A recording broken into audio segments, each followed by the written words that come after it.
ഞാൻ അയ്യപ്പൻകാവ് അമ്പലം എറണാകുളത്ത് ഉത്സവത്തിന് പോയിട്ടുണ്ടായിരുന്നു. നമ്മുടെ അടുത്ത് തന്നെയാണ്. അപ്പോൾ എനിക്കത് അവിടെ ഓരോ പരിപാടികളും ഡീറ്റെയിൽഡ് ആയിട്ടൊക്കെ കാണാൻ പറ്റി.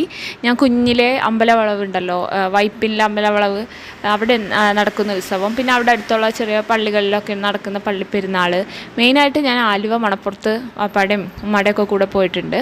അപ്പോൾ ഇതൊക്കെയാണ് എൻ്റെ കുട്ടിക്കാലത്തെ ഓർമ്മകൾ. കല്യാണം കഴിഞ്ഞിട്ട് എനിക്ക് അത്രയും അങ്ങോട്ട് എക്സ്പീരിയൻസ് ചെയ്യാൻ പറ്റിയിട്ടില്ല. ഫസ്റ്റ് ടൈമാണ് ഇങ്ങനെ ഇത്രയും ഡീറ്റെയിൽഡ് ആയിട്ടൊരു ഉത്സവം കാണുന്നത്.